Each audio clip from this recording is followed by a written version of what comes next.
teman-teman, perkenalkan nama saya Maria Vila Jemanut, biasa dipanggil Avila, program studi pendidikan guru sekolah dasar kelas 2021D.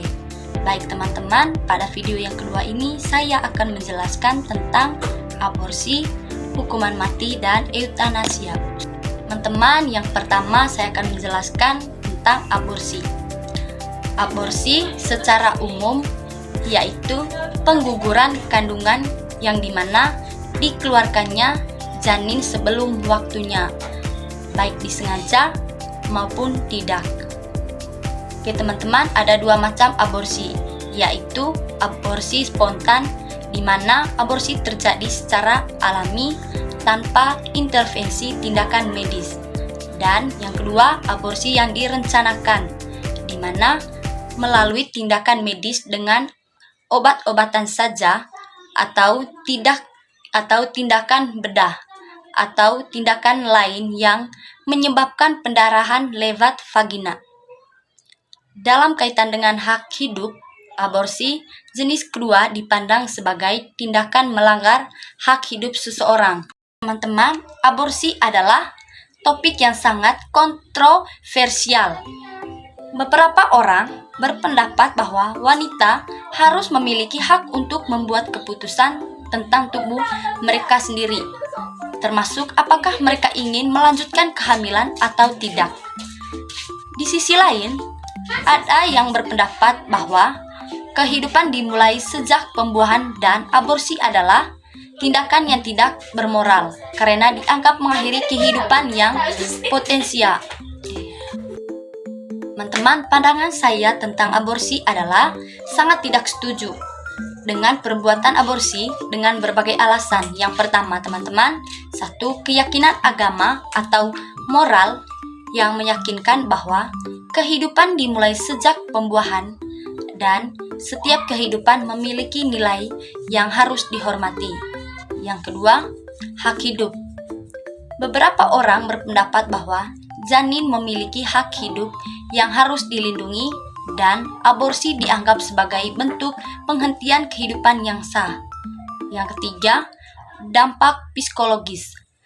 Ada yang berpendapat bahwa aborsi dapat memberikan dampak psikologis jangka panjang bagi wanita seperti rasa bersalah atau trauma emosional. Teman, bagian yang kedua saya akan menjelaskan tentang hukuman mati. Pidana mati adalah pidana yang paling berat dan harus selalu diancamkan secara alternatif dengan pidana penjara seumur hidup atau pidana penjara paling lama 20 tahun. Pidana mati ditentukan dalam pasal tersendiri untuk menunjukkan bahwa jenis pidana ini benar-benar bersifat khusus sebagai upaya terakhir untuk mengayomi masyarakat. Hukuman mati juga merupakan isu yang memecah belah. Beberapa orang menganggapnya sebagai cara yang sah dan adil untuk menghukum kejahatan yang sangat serius seperti pembunuhan atau terorisme. Namun, banyak yang berpendapat bahwa hukuman mati melanggar hak untuk hidup dan orang yang tidak bersalah akibat kesalahan dalam sistem peradilan. Baik teman-teman, pandangan saya tentang hukuman mati adalah sangat setuju. Diadakan hukuman mati dengan berbagai alasan. Di antaranya, yang pertama, pembalasan terhadap kejahatan berat. Menurut pendapat saya, hukuman mati adalah bentuk pembalasan yang setimpal bagi pelaku kejahatan berat, seperti pembunuhan berencana, terorisme, atau kejahatan terhadap kemanusiaan. Yang kedua, daya cegah.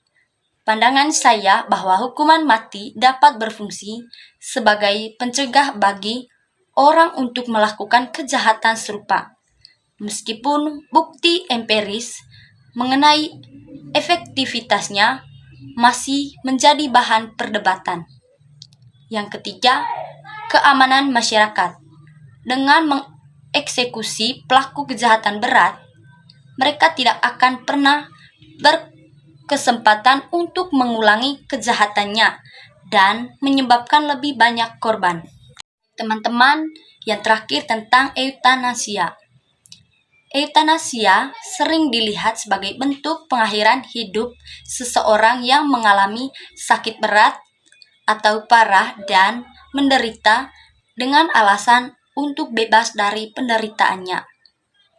Eutanasia biasanya dilakukan untuk kepentingan pasien itu sendiri dengan cara tidak melakukan sesuatu untuk memperpanjang hidup seorang pasien atau sengaja melakukan sesuatu untuk memperpendek atau mengakhiri hidup. Eutanasia dapat juga dilakukan secara aktif, yaitu dengan memberikan obat atau tindakan tertentu sehingga mempercepat kematiannya. Berikutnya tentang jenis-jenis eutanasia. Yang pertama, eutanasia sukarela atau voluntar. Pengidap dengan akal sehatnya menyetujui atau suntik mati. Sebelum melakukan prosedur, ia sepenuhnya mengetahui kondisi penyakit dan mengerti resiko terkait pilihan pengobatannya. Yang kedua, pengidap menyetujui keputusan ini dengan segala risiko dan pertimbangan yang panjang. Cara ini berdasarkan keinginan pribadi, bukan paksaan atau pengaruh dari orang lain. Yang kedua, eutanasia non-sukarela. Yang pertama, keputusan suntik mati. Ini berdasarkan kesepakatan dari keluarga terdekat.